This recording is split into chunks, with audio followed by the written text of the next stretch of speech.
All right, welcome back to the Boomer Backfield pod. We're here today on Wednesday. It's the first week out of the regular season. December 4th. Yeah, December 4th. So we are out of the regular season, looking towards a who knows what kind of bowl. But right now we are all focused on the new OC hire, and today's also National Signing Day, early National Signing Day.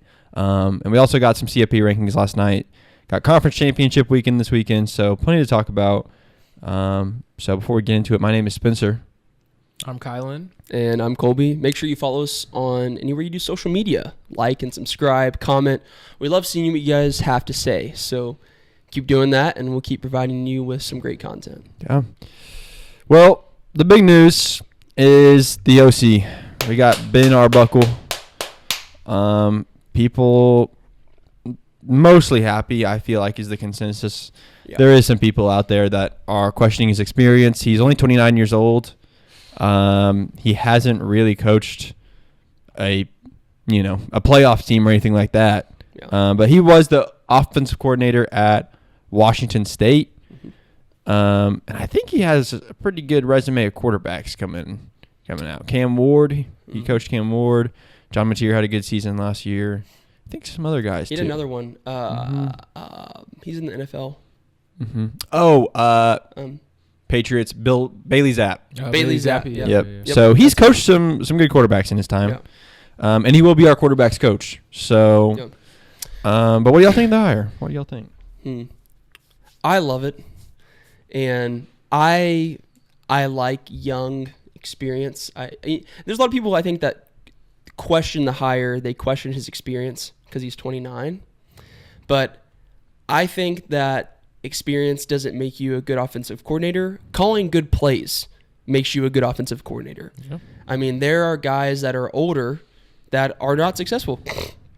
Look at Alex Grinch. He's a defensive coordinator, but it's the same idea. Alex Grinch is older, and he was terrible. Set the trail. Set the trail. Mac Brown just got fired at North Carolina. And he was Mac Brown. Yeah. So it's like I don't know why people put such a heavy emphasis on age, because I really don't think that's like a big factor in your success as a coordinator. Like, look at Zach Alley. Yeah. Our defense was insane, and Zach, he's 30. Yeah, so both of our coordinators are 29 and 30. I love that personally. Mm-hmm. And I think it also makes better connection with the players too. And we need a quarterback coach that knows what he's doing, that's worked with quarterbacks before. That's all I asked for. And Ben Arbuckle clearly has done that with a few and has made them good. Like, you can't. Cam Ward came from incarnate Word. He played at Wazoo, went crazy, went to Miami, and now he's in the Heisman conversation. You cannot tell me that Ben Arbuckle didn't have a major role in his playing ability. John Mateer was a 3-star.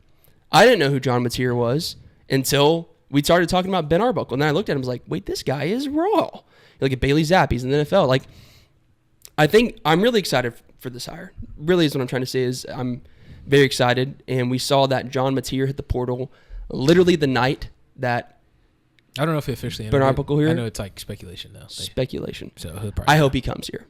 And I have reasons for that, which we'll talk about later. But that's my first thoughts of the hire is I'm very excited. Yeah. I mean, I think we're all on the same wave. It's very hard. It'll be very hard to hire someone that's worse than what we put out on the field. Yeah. So I don't think next year, honestly, regardless, it's probably going to be like, oh, this is a home run. It'll probably take at least a season or two, like maybe 2 seasons, I think, to be like, okay, yeah, this is our guy moving forward, just because it's not hard to improve on, like, what we did this year. Like, it's going to be really simple. I mean, you'll see it. You'll be like, okay, he's scheming people open, blah, blah, blah, blah. I'm excited. If you can get a Western Kentucky QB drafted, Bailey Zapp, like, you can come to OU and do something with whoever it is, whether it's Mateer, it's J.A., it's Mike, the guy that we just flipped from OSU. What's his name? Jet New. Yeah. Never heard of him, but hey, welcome to Norman. Yeah. So, happy you're here. I mean, you put up the 22nd best offense in the country. You're not getting blue chips at Wazoo. Like, it's not happening. So you're literally getting out the mud kind of deal. Imagine we had the 22nd best offense this year. That's what I'm saying. What's our record? That's a great point, is that what are we? We're last in the SEC in passing, all this stuff. It's like we don't even need to be. He doesn't need to come in and make us a top 10 offense or even 20. Like, if he makes us top 30, I would be pretty happy, especially with, like, if our defense is top 5. I'd be perfectly happy with that. So, obviously, that's the first season. Probably want to see more than top 30 moving forward. But, like, if he comes in with, in December and by next August we're a good offense, a decent offense, I'd be happy with it. But I can understand the advocate to this, to the devil's advocate here. I can understand it because he has coached, like, Wazoo did go 6-6 this year. So I can understand it, but I think where the fit is really good is, like, schematically and then philosophically. So scheme wise, I think he's what we're looking for, and then philosophically, I think he's going to be a lot more aligned with, like, Allie and BV and those, like, high pace practices, intense locker rooms, stuff like that kind of fits more in here than Seth Luttrell taking it slow. So I think that'll fit a lot more. But I mean, I think he's a good hire. I think he's a good hire overall. Another thing is Lincoln Riley. I mean, you listen to him talk. Yeah, you listen to him talk. They sound the exact same. Close your eyes and listen to Ben Arbuckle talk, and you're like, oh, Lord. Yeah, it sounds like Lincoln Riley. But another thing is, like, they're both young, and Lincoln Riley was a young kid out of Eastern Carolina. Coach, just drawing up some plays at Eastern Carolina, and now he is regarded as the offensive mastermind. Maybe not anymore, but that's what he was regarded as for a while. So, I mean, if you have the mind for it, it doesn't really matter how old you are. But we'll just see if he has the mind for it. I think it is a little bit of a risky hire for BV with how young he is. You have not seen him go out there and take a team to a playoff or anything. And so, BV's job is on the line. And so, I mean, it is a bit risky, but I think it was going to take a young guy to do this, because an established guy isn't going to want to come in here and, an established guy is already somewhere. So I think it took a young guy to come in here and take the risk of being under BV, who could get fired. So I believe in him. And with that risk, here's something I want to say. Here's more so a prediction. John Mateer is going to be our quarterback next year. And here's why. BV is already he's already risking his job by hiring Ben Arbuckle, because this is one of those hires that either, slingshots you to a national championship or slingshots you to LinkedIn. Like, it's one of those things where it's like it's either national championship or you get fired for a hire like this. And what I will say about John Mateer is that a lot of people are talking like, oh, like, I heard this one guy on the radio say, like, Jackson Arnold and John Mateer aren't that much different. I said, on paper, if you look at their sizes, like, what are you watching? What game are you watching? So what I'm saying is that if I'm Brent Venables, right, and I just hired Ben Arbuckle, I know that next season I have to have a winning record. I have to do well. If we lose the bowl game, potentially 2 losing seasons out of his first 3 years, he has to do well this next year, or else a lot of people are going to be more concerned about why is he the head coach. I am not betting my career on Jackson Arnold, and more specifically, Jackson Arnold's potential, because everybody wants to talk about Jay's potential, all this stuff. I get that, and you can see it in some spurts. Jackson can do plays that you're like, wow, this is why he was that. It's not consistent, ever. His best game, like you said, he threw for 68 yards, and he rushed for 130. That was his best game of the entire year. I get the potential stuff. If I'm Brent Venables and I'm already going out on a limb to hire Ben Arbuckle, I'm not increasing my risk by putting in a quarterback based off his potential. I'm looking at the 2 guys, and I'm thinking, John Mateer right now is the better quarterback. I'm starting John Mateer. And he already has connection with Ben Arbuckle. It's almost common sense to me. It would not make sense to me if we went with J.A. with Ben Arbuckle instead of John Mateer. That's my thought on it. Yeah, I think the Arbuckle connection with Mateer is going to be pretty valuable. Like, you already know that Arbuckle can make this guy a great quarterback. So it's like, why not go with that? But, man, it turned into a debate on Twitter. So, yeah, I mean, it's already people are talking. Some people are saying stick with exactly what we have. Don't even go for Mateer. Some people are saying Mike is the guy. Some people are saying Mateer is the guy. Get rid of Arnold. All kinds of stuff. Yeah. Let Arnold walk. Let Mike walk. Let Mateer walk. Like, it's just like, and what's gonna make this even more muddy and crazy is NIL. It's like, I think both Jackson Arnold and Mateer are gonna want starting quarterback money, and Mike might want starting quarterback money too. I don't know if he's gonna take that leap yet. He is only a freshman, so he might not. He might be willing to take backup money, but they're gonna both want starting money, and so. And I don't think OU is going to, like, I don't think it would be smart to allocate 2 starting quarterback. I mean, that's the most money at a position there is. They would probably rather say, we just want one to pay one and then allocate the rest of the money to other players or anything else. So it's going to be interesting. Like, we're going to find out probably soon because I don't think it's going to be a case where we get Mateer, Mike, and Jackson Arnold all in the program. We're paying all of them. Which they all 3 could start at other places. Yeah. They all 3 can make money at other places. I don't see a scenario where you have all 3. And like if Mateer committed here and we agreed to pay him, then I feel like Jackson would just be like, yeah, if y'all aren't trusting in me and you're not paying me, I'm out. Yeah. So it's going to be really interesting. And Mateer is definitely not going to spend a year here just to not start. So, yeah, I mean, it's going to be really interesting. Like, I think we'll find out before December 9th, the portal opens up. Portal opens up December 9th. We'll find out probably by graduation. Yeah, probably by the end of the year, maybe. Yeah. Maybe. I don't know. We'll see. It's going to be really interesting to see what happens there. Yeah, I mean, looking at it, Washington State and OU are just the same program. Like, this year just flipped.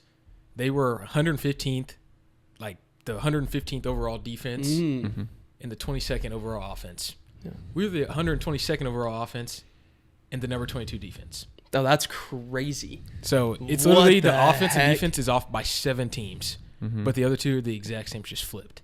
That's actually crazy. You're literally bringing, in quotations, the BV of offense, and you're just putting them together. And so it's just like, if you can do that at Washington State, I know they're not playing whoever. They're not playing Ole Miss, they're not playing Alabama, they're not playing LSU. But it don't really matter. Yeah. Because they also don't have OU players, whatever, blah, blah. I think he's going to come here and call plays based on the personnel that he has, which is what we did not do. We are trying to make Bauer Sharp look like CeeDee Lamb. We think that's who he is, but he's not.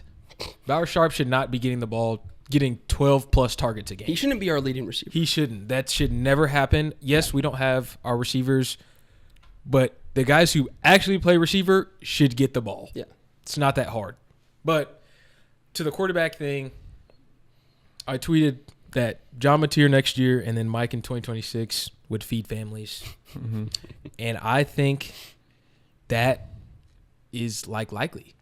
Because the more I look and the more I kind of dive into it, I really don't think Mike's going to leave. I don't know why. I feel like Mike is so obviously I'm speaking like I know Mike. I don't know Mike. But I don't think it would be all that bad. John Mateer comes in and plays next year.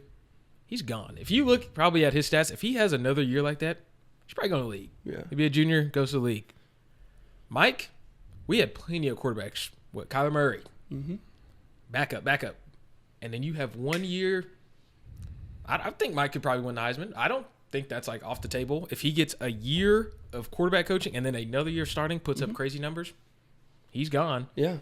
But that's my thing. I just think out of both of them, Jackson, and I hear this, and I talked to a guy from work, and he was like, no, I want Jackson. I don't care about, he called him like, he's like, I don't care about John Deere. And I was like, okay, dude, whatever. Yeah. He was like, Jackson Arnold has more upside.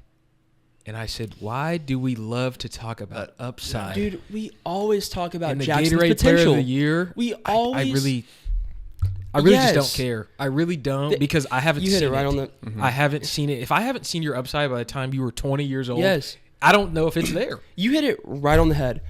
Everybody who talks about Jackson Arnold and praises him always praises his potential. Why are we praising that when I just looked at bro? When I just watched him a go whole for season, 3,000? Yes, that is the craziest. You just made a great point, which is everybody loves to talk about J.A.'s potential. We talk about it all the time.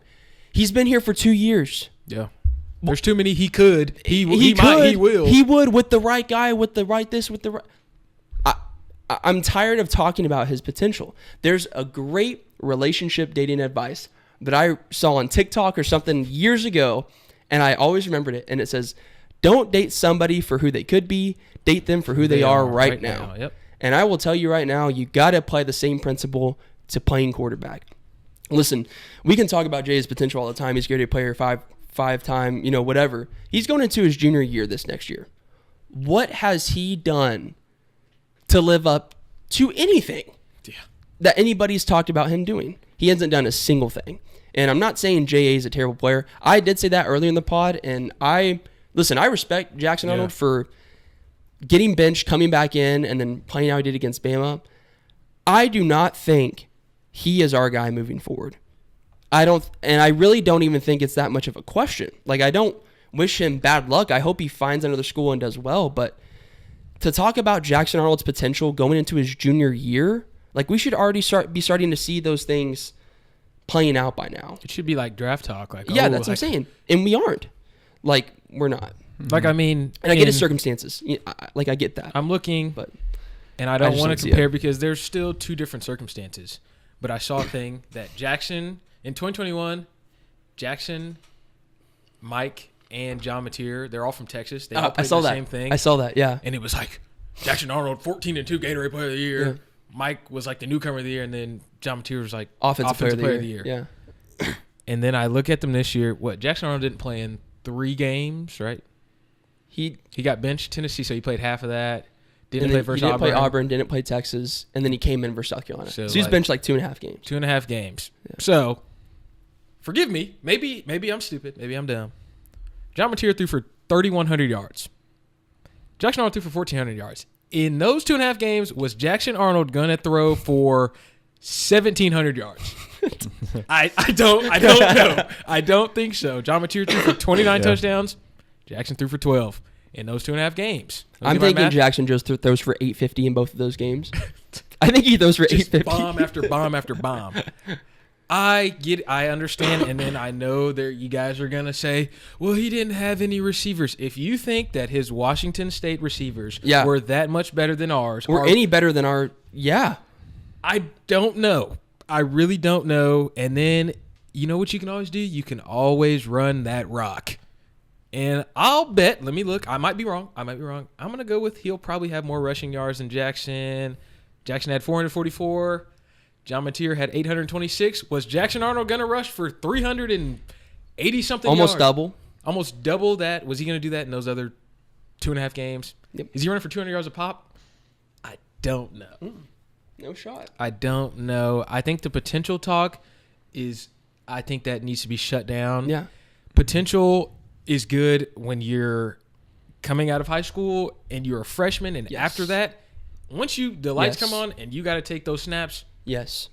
The potential's either there or it's not. Especially when you get a year under DG. It's like you should have had the time to develop that. Is leading a team to an undefeated season. I'll play devil's advocate. The best defense they probably played was probably Texas Tech at home. I wouldn't say Boise State's defense was the best defense they played. But yeah, so Texas Tech at home, Boise State on the road, and maybe Washington on the road. Washington's not that good.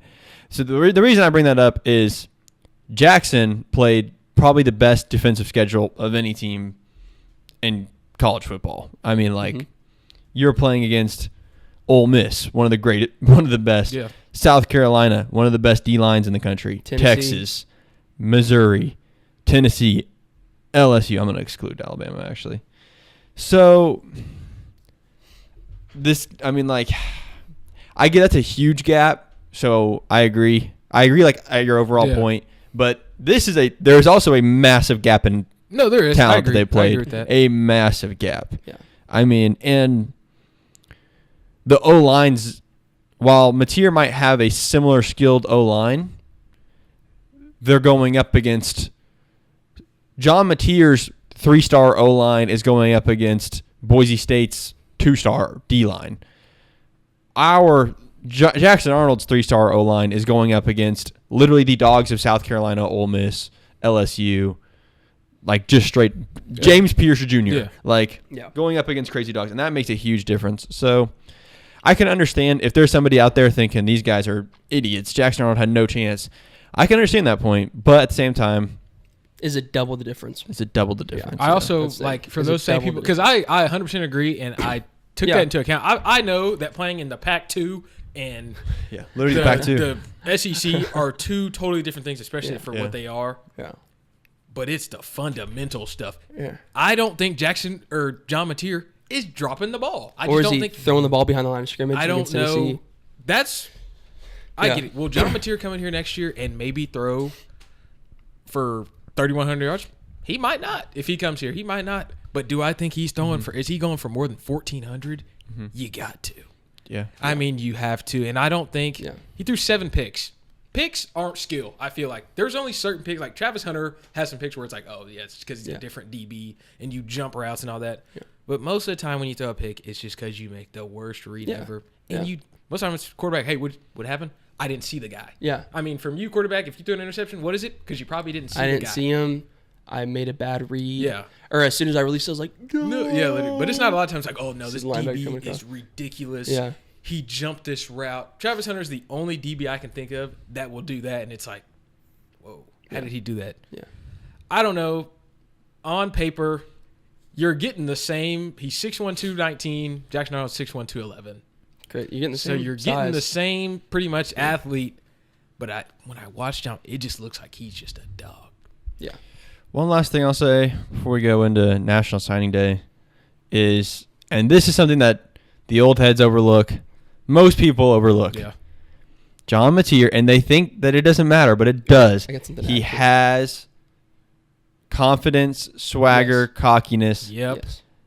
And I know that Baker. The guys on ESPN, the talking heads, will not talk about that, but it is true. Yes. It is a true factor. Yes. When you go onto the field and you are confident, you are more likely to succeed. Yes. When you go out and you step out into Saturday Night Lights in the Palace and you hear the 100,000 fans rocking and you get scared and you have your worst performance of your career, that's a bad sign. You should be performing well under the best when it's the biggest moment of your career. There are certain people in this world that when the biggest moment of their life comes to them, they crumble, and there are certain people in this world where the biggest moment of their life comes and they strive. Yeah. And when you're an OU quarterback, the biggest moment of your life comes every single weekend, all fall long. Yes. So that is one reason I like John Mateer, is because he has confidence. Yes. I'm going to add one more thing to that. We were talking about this last night. Here's something I will say is that a lot of these guys who do media or radio or something like that, most of them were not athletes. Yeah. And I can tell you something right now, from being a college athlete, from being a Division I athlete, and Kylan being an athlete, college baseball, we've done the whole thing. I've played sports my whole life. There are certain things that as an athlete, you can see in other athletes that a normal person who won't see.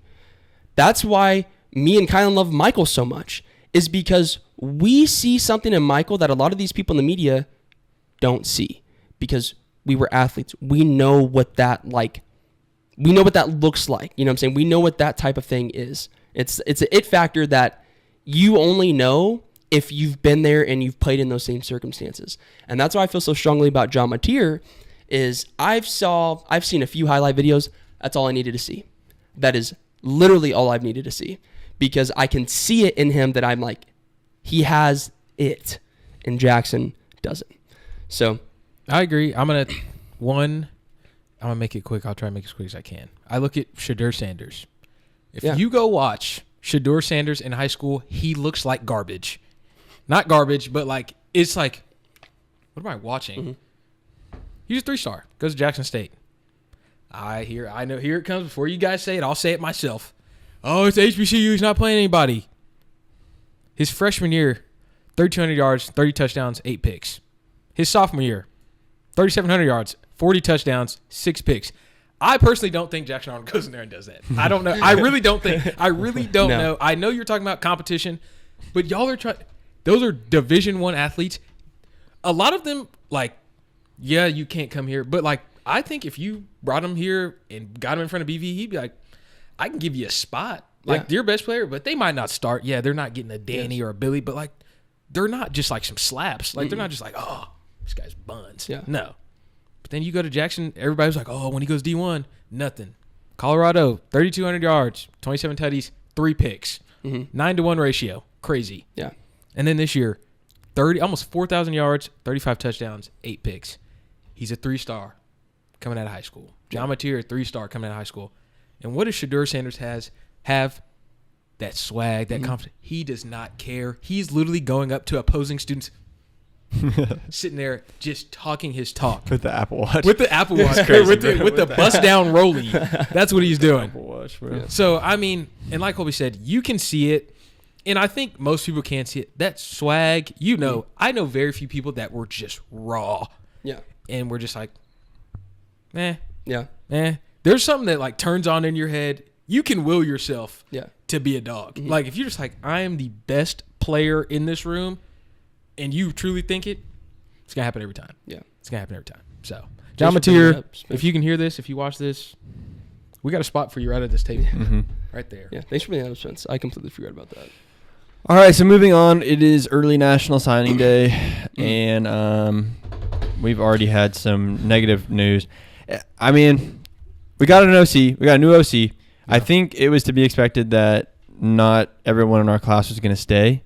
Yeah. It already wasn't our greatest recruiting class. We're right now ranked at 15, according to 24/7, after Cortez Mills flipped.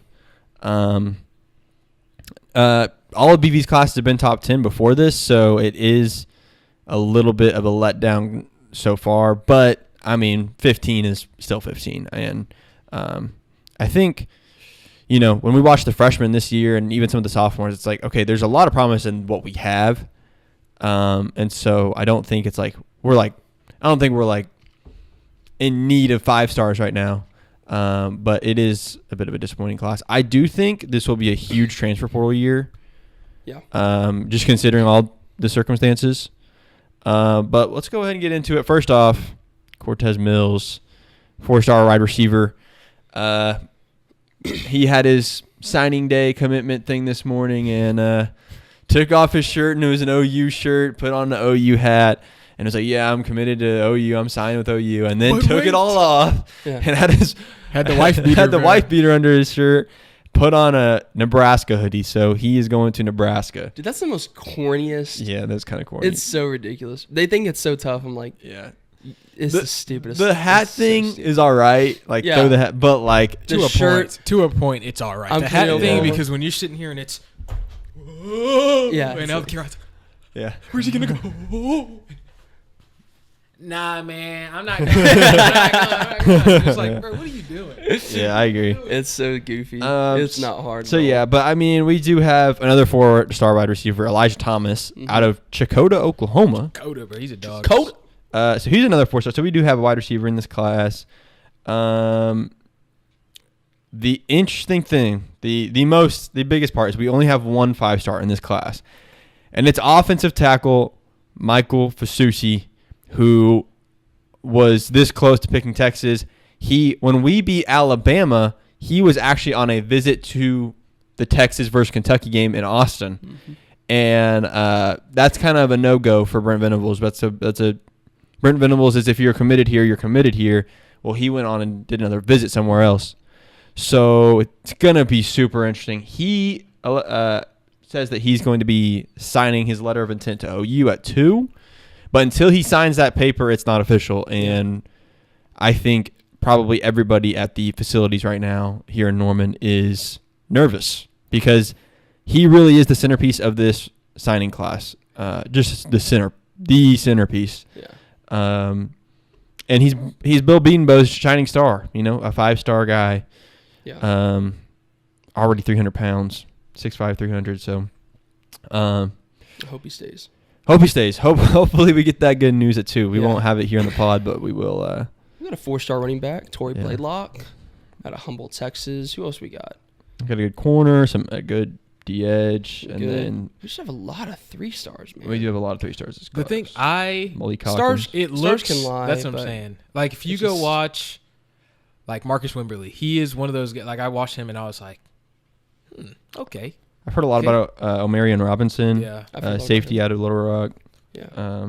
Which is interesting, getting guys out of Arkansas and Utah this class. 2 guys out of Utah and 2 guys out of Arkansas. That's very different strategy than we normally have.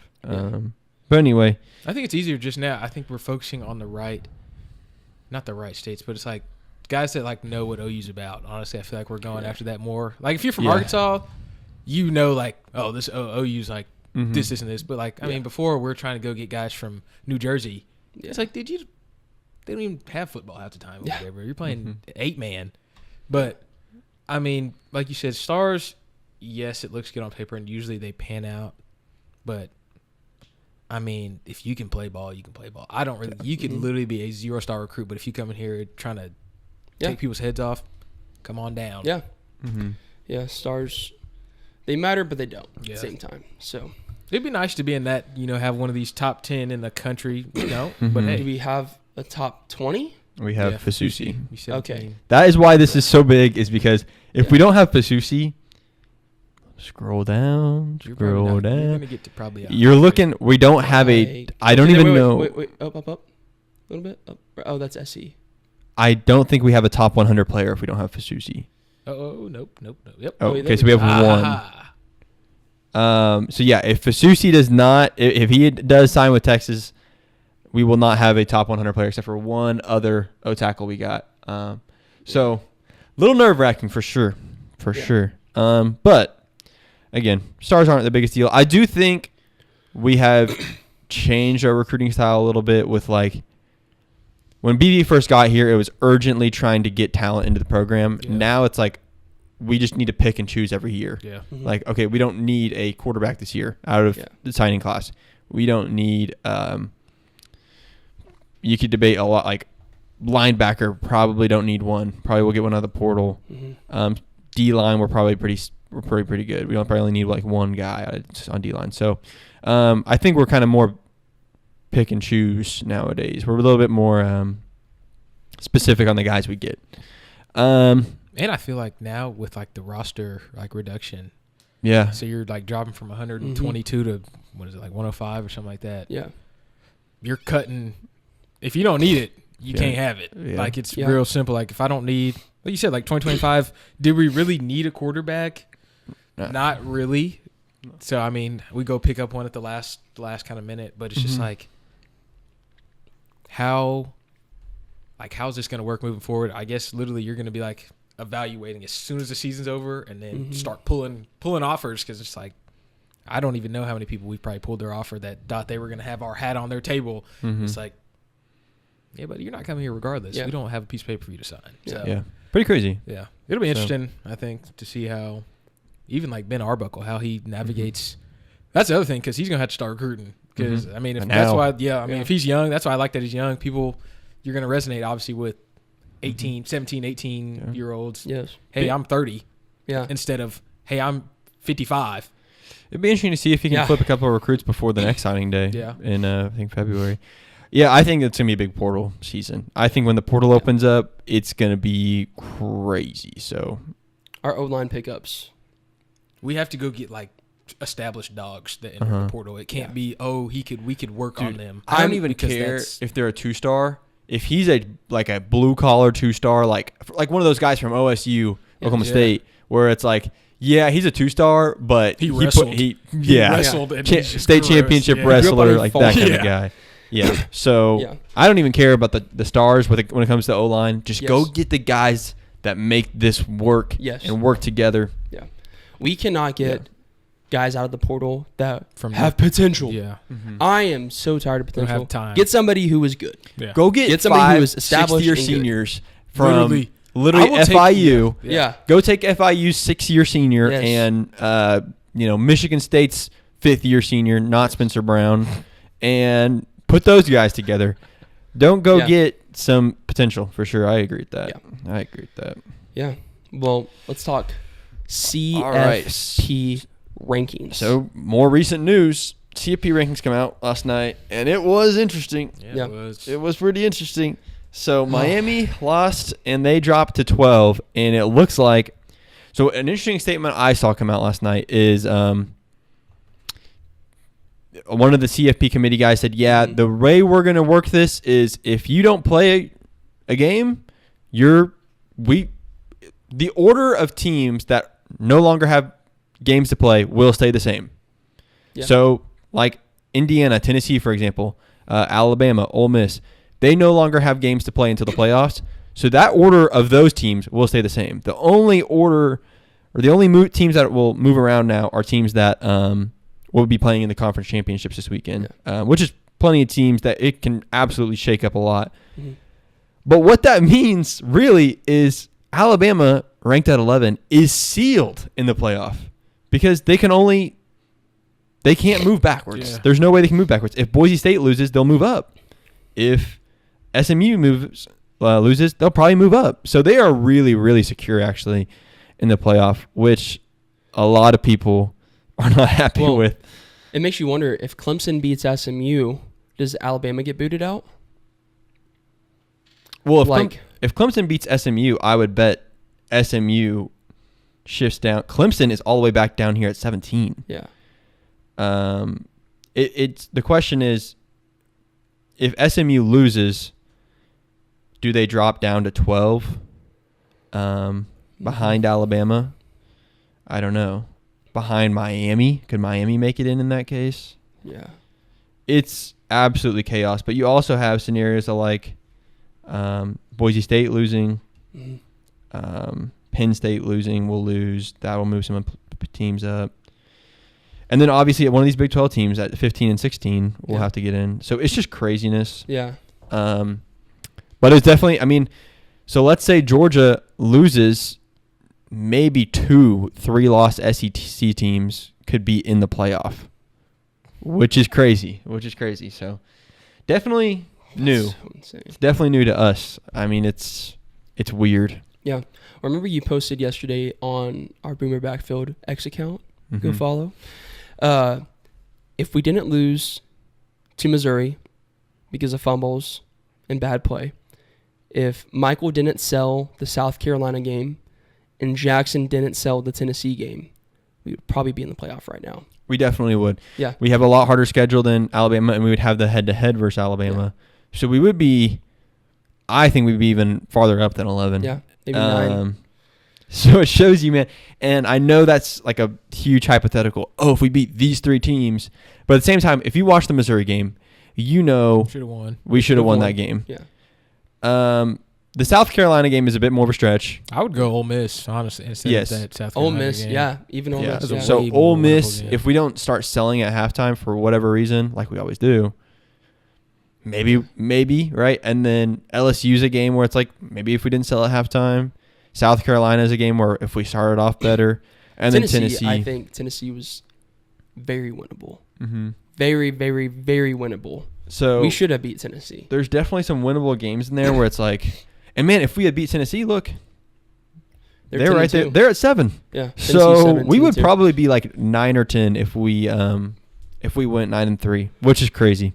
Yeah. So that's the margin. The margin is razor thin from the Frisco Bowl to the college football playoff. It's pretty thin. And that's what's crazy too, is this was the worst OU team I've ever seen in my life. And we were 3 games away that really could have gone either way for making the playoff. Now it's like you imagine, say we get the offense right. John Madeir.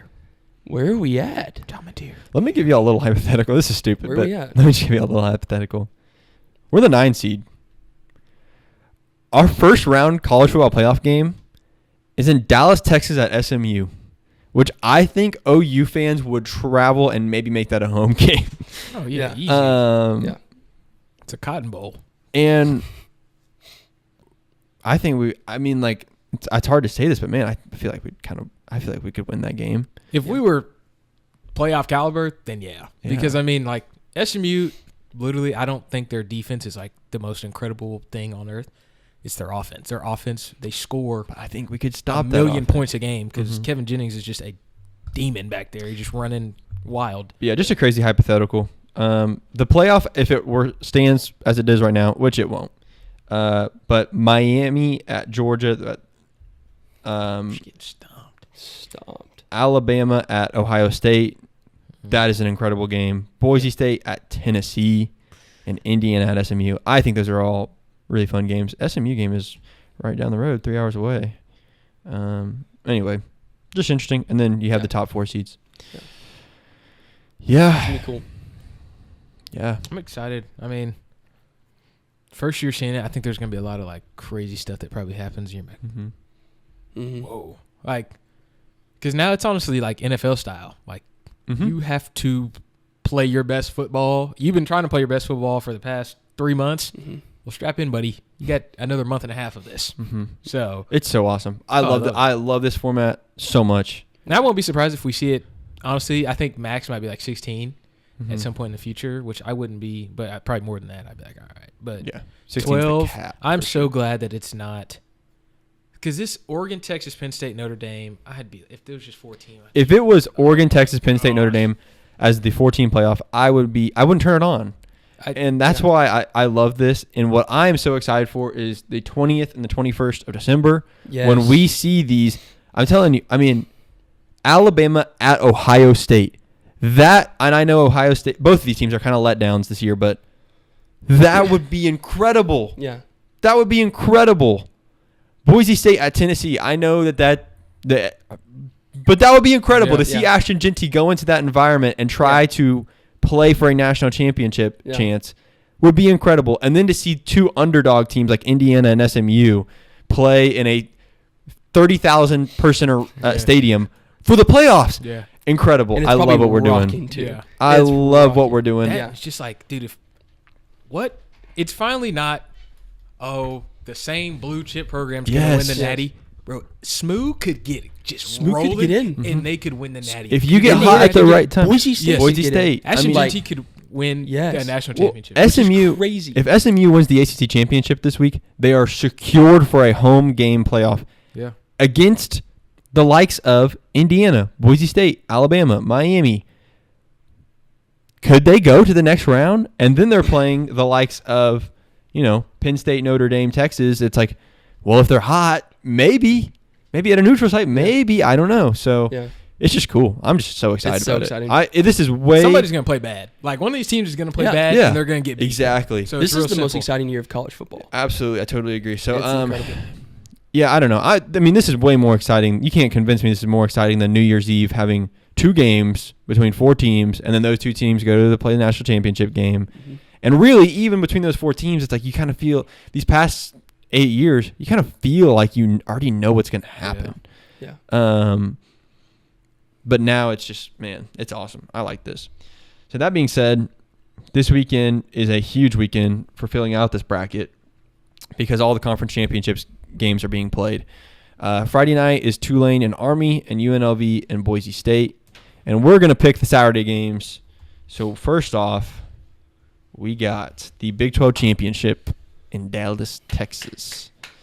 11 a.m. This is a really big one because one of these teams is going to basically kind of steal a spot because they're not in the top 12. So maybe they'll jump to the top 12, but they're going to kind of steal a spot here. So Iowa State at Arizona State. This one is really interesting. And I have no idea. I'm glad you don't. I have no idea. I do. Cam Scatterbo. Okay. Okay. I think Arizona State's actually low-key raw. I think because they just put a whooping. Arizona's not whatever, but they still have Teteroa McMillan and Noah Fafita. And those are 2 people that are very hard to stop. And they scored 7 points, and Arizona State put up 49. So what's interesting to me, they didn't start out hot like that, though. No. That's what's crazy. But they have gotten better as a team, and that's what the good teams do. No. They beat Wyoming, Mississippi State. They lost to Texas Tech. That's their only loss. Barely snuck out of Texas State. They lost to Cincinnati. It's very true. No, I'm not saying that against them. I'm just saying, like, it's crazy because they, even mid-season, they were losing to Cincinnati. They barely snuck out of Kansas. And so it's just interesting that they have come back so far and had such a great season. They've grown as a team for sure. Yeah. Kenny Dillingham, he's like one of those coaches. He reminds me of like, kind of gives me that Lane Kiffin vibe where he's like cool, but he'll just say whatever. Like, it doesn't matter. Yeah. Mm-hmm. So I got Arizona State winning this game. I'm going to go. Give me. I feel like they put up some points. Give me 34. Iowa State's putting up 24. Okay. I thought Iowa State played really good last weekend. I love Matt Campbell. I don't like him as a person that much, but I think he's a great head coach. He's that kind of guy. But I agree. I think good teams get better throughout the season. And Arizona State has. I don't know. Man, I don't know. I'm going to pick Arizona State. They're ranked 1 seed higher, and that's kind of why I really couldn't tell you what the actual score of this game is going to be. But I think it'll be a little lower than 34-24. I think like 28-21 is probably a decent little spot. 4 and 3 scores. Yeah, I have some connections at Iowa State, and so I think they're a good football team, and I want to root for them, but I cannot this week. And the reason is just like you said, Kylan, good teams get better as the year goes on. You look at Oregon, they started off terrible. They've gotten better as the year goes on.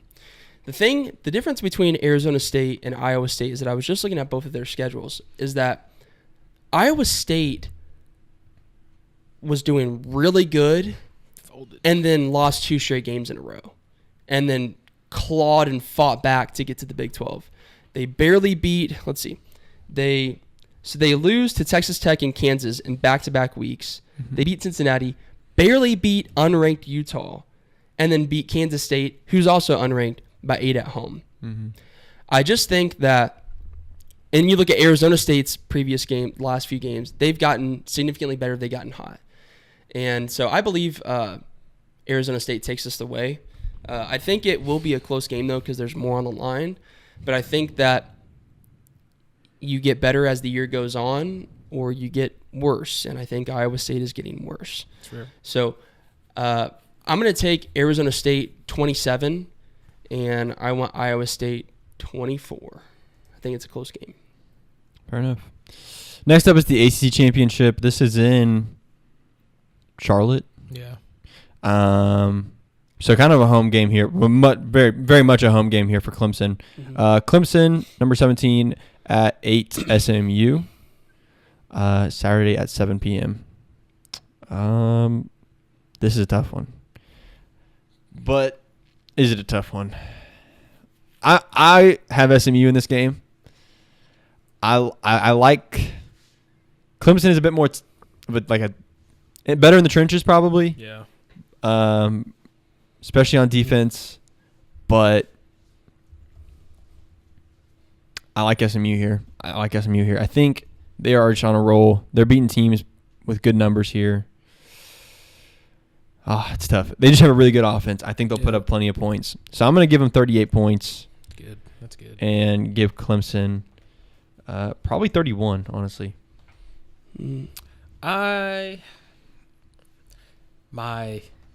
I want SMU to. I honestly want, if there's a team, I want SMU to win the Natty. I don't know why. Yeah. It's just like one of those teams, like, dude, what? How did they win the Natty? But their offense is just so ridiculous, dude. Mm-hmm. And Clemson, I feel like I won't be shocked if Clemson pulls it out just because. It's a close game. Like Dabo Swinney's just gonna lock and be like, "Hey, Clemson, you got to lock in." Yeah. Okay, Clemson's like, all right. But Jevin Jennings, I'm going with SMU. I'm gonna go. They get held. They're not gonna score as many points. I'm gonna go with 24, and Clemson is gonna have 23. I'm going 1, 1 point. Wow. My gut instinct is to pick Clemson. Yeah, I feel that. That's my gut instinct. And normally my gut instinct is not wrong. The only thing that I have the issue with Clemson is that their defense is not great. They gave up 31 to unranked Virginia at home, 35 to unranked NC State at home, and 20 to Appalachian State at home. Granted, these were earlier in the season. I understand that. They lose to Louisville. Louisville puts up 33 on their heads. They barely squeeze out of Pittsburgh, win by 4 points. Pittsburgh puts up 20. And then obviously they lose to Carolina last weekend. I'm going to say this right now. I think Clemson will actually win the game, but I'm going to pick SMU because I want them to win. I agree. I second that. That's kind of my stance on this. I want SMU to win, but I think Clemson will probably actually win. But I'm picking SMU. So I think SMU's offense is great. Give me SMU 30 and Clemson. They just don't. They're putting up some good points. Give me 27. I think it'll be close. I'm going to look at the line on this game. What does Vegas think? Oh, no. Vegas is going to be like Clemson 15.5. Let's see. Yeah. It's SMU is a 2.5 point favorite against Clemson. That's my score. Yeah, you actually cooked. You cooked them heavily on that. And they had 57 points as their total points. You exactly cooked Oh, my gosh. Vegas's. Bro, bet. I actually need to go bet. Bro, Vegas, hire me. All right, next up is the Big Ten Championship in Indianapolis. Penn State versus Oregon. And frauds. yeah, that's something. Anybody want to go first here? I'll go first. Oregon's going to win the game. Yeah, it's easy. I'm not going to spend too much time on this. I don't think Penn State is very good. They've had a pretty mediocre schedule. They lose to Ohio State at home, and it wasn't very close. I think Oregon runs away with this and continues their reign of dominance all season. And I will take Oregon 34, Penn State 20. I think it's just kind of a whooping, really. Yeah, I can agree with that. I think Penn State just doesn't play. They are a great team until it's a big game. Yep. Mm-hmm. And that has just been the bane of their existence. They could come in here and win and shock the nation, but I just don't think that is who they are. Yeah. They just don't win big games like that. I'm going to give Oregon probably like 27 and get Penn State more like 17. I mean, it'll be more of a home game for Penn State because what's in Indianapolis? Or where's the Big Ten game? Indianapolis. Yeah, Indianapolis. It's a bit more. The Colts Stadium. So, And they've been there way more often than Yeah. Is it Oregon. Lucas Oil? Are they Lucas playing? Oil. Okay, Yeah. that's what I thought. Yeah, Penn State, I think they're fraudulent. I think they always have been. They always will. Not always will be. I won't speak like that on them. But it's every year. They're right there in it. Mm-hmm. And they lose the big games. They lose the big games. Every single they're year. number 3 team in the country. It just doesn't feel like they should be. No. I think Not at it'll all. be first half. It'll be real tight race just because like they're whatever. Yeah. And then Dan Lanning is going to give one of his notorious halftime speeches where he just fires you up, and they're going to come out just swinging. Yeah. So I'm going to go Oregon puts up 30. Give me 39. Penn State 23. Yeah, I mean, here's a quick couple things on Penn State. They beat UCLA at home by 16 points. They beat USC by 3 points. They beat Wisconsin by 15. They're just not winning by a big margin when they win. They barely squeeze out of Minnesota by 1 point, 26-25. I just think they're frauds. Having them at 3 is just insane to me. So I guess you got to do it based off their record, but I just don't think they're very good. All right. Uh-oh. The granddaddy of them all, the SEC championship in Atlanta, Georgia. Number 5, Georgia. At number 2, Texas. And this is something. It being in Atlanta, Georgia, is so they gotta change this, man. I mean, if let's say this was us instead of Texas, I would be so mad that we were playing in Atlanta, Georgia, because that's just so unfair. Yeah. It will be an absolute freaking home game for Georgia. I know Texas fans would come on here and say, we're going to travel, but you're just not going to travel the way that Georgia's going to drive down the road. You're not traveling 80,000 deep. Yeah. Like Georgia is going to drive right down the road and have their whole student body will be there. Yeah. It's different. And so I think they got to change this, especially with how the SEC expanded more west. Where but do they put it? I was going to say, because No most of clue. the SEC is still in Dallas? the South. Dallas? Maybe New Even Orleans. Dallas, you're still going. I mean, New Orleans would be good. New Orleans, that'd be a huge advantage for LSU, but at LSU. least it's more central. Like, at least the East can drive over, the West can drive over. I feel like New Orleans would be a good middle spot. And honestly, how much is LSU going to be in there? Maybe Nashville at the Titan Stadium, but that's outdoor. Open door, yeah. Which isn't the worst thing in the world. I mean, it's Nashville. It's not going to freeze over. But anyways, we've already seen this game, by the way. Georgia went to Austin, Texas, and won 30-15. Texas has looked better, and Georgia has looked worse since that game. But I just don't think that much worse. And when Georgia is in the SEC championship and it's not Alabama, locked in. they are licking their chops because they have been praying. Georgia has been praying for the day that Nick Saban is not in the SEC championship, praying for this day for so long because that's their weakness is Alabama.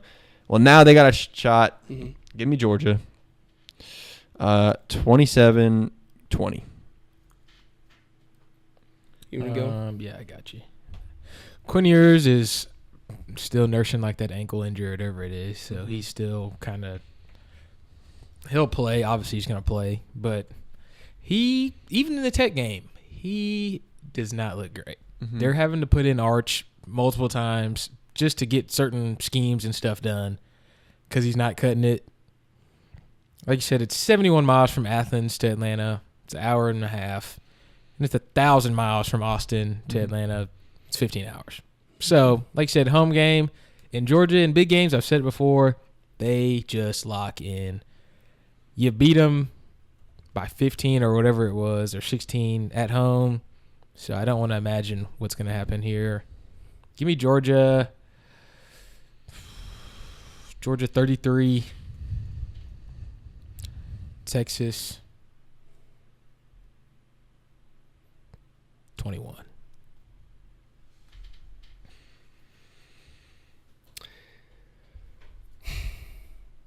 Georgia's winning this game. Yeah. Texas has 0 top 25 wins. The one time they played a ranked team, they got beat by double their points at their home stadium. Georgia has 3 top 25 wins. Texas' schedule is probably the easiest schedule in the SEC, other than maybe Missouri. And Georgia has arguably the hardest schedule in the SEC, maybe next to us and Bama. Georgia has one more loss than Texas. I just think Texas, if they had Georgia or Alabama's or our schedules, I don't think Texas is 11-1 coming into this week at all. Not even close. So I'm taking Georgia here. I don't think it's going to be very close, mostly because of the home turf. You know, it's going to be a home game for Georgia. Give me Georgia